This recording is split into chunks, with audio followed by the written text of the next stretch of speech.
Morning, this is Buddy Webb, Midland, Texas. This was my Facebook post this morning titled, I Was Going to Be the Fifth Murder. Okay.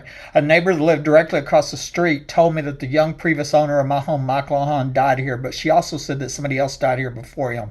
I wondered if that was still missing man, Rini Escobar Sanchez. That was Marilyn DeLuigi. She lived directly across the street. She actually told me twice that Mike Lawhon died here in this home, and even though his death certificate says he died in Fort Worth, and one time she lowered her voice and says, I should know, right? And then it's still not known who died before him, but she said somebody else died before him. And Rini Escobar Sanchez went missing 3 months before Mike Lawhon died, and I transferred into town and bought this home as the next unsuspected victim. Okay, and so I also have reason to believe that the Permian Basin International Oil Show parties in 2010 was where the young girl was murdered at, and in the underground facility said by multiple people to be near my home. Okay, a local mason here in Midland, Texas, his name is Aaron Peckelhofer, asked me if I knew the names of the 4 people that have been murdered, died in my home. I didn't, but obvious that he did. I'm going to show you a print screen of that message. Okay, this is besides the fact that 2 weeks after reporting a tunnel to the DEA, who didn't look, my phone lines were cut and I was ambushed and shot with a special bullet to make my murder look like an accident. Obviously, somebody at the DEA was involved in setting me up to be murdered because I reported crime.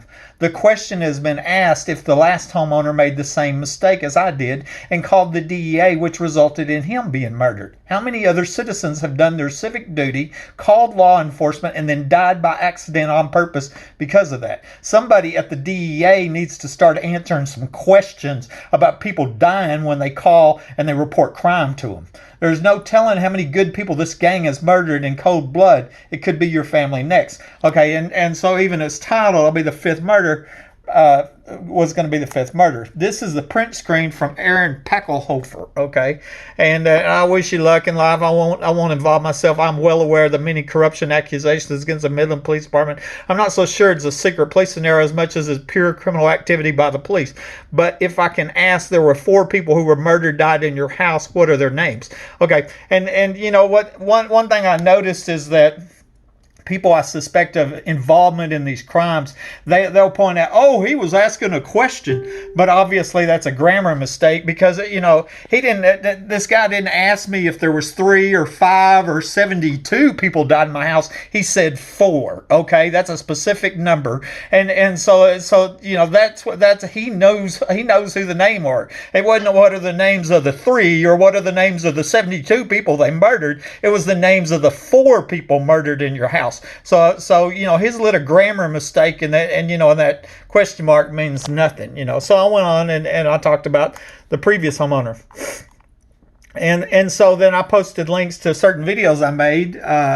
Suspected murder of Mike Lawhon, the young previous homeowner, 27 years old, died 2 weeks before I moved in here. You look at the video, I think you'll quickly see that, you know, he was killed here and taken to Fort Worth. Missing man Rini Escobar Sanchez, very possibly, you know, this guy might be buried on the west side of my lawn. That's another interesting video. And the oil show party murder there, and that's where my friend was at the oil show party, and she was leaving my home, and 5 minutes later she was there. I believe it was an underground facility. Multiple people said by my house. And then finally how to get away with murder, and that's talking about the premeditated capital murder attempt of my life, because it's real. I think we can all agree, if I wasn't shot with my gun, I was shot with another gun, and since it's proven I wasn't shot with my gun, somebody came to my house with a gun and shot me.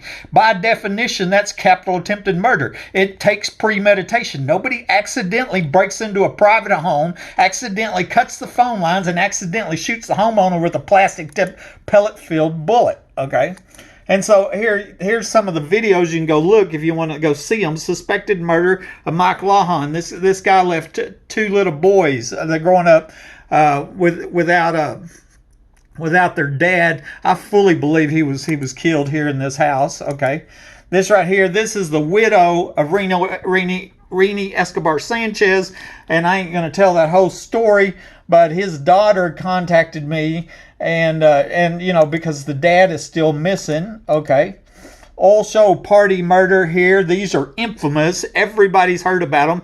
This is an international convention. Prostitution, human trafficking, well known.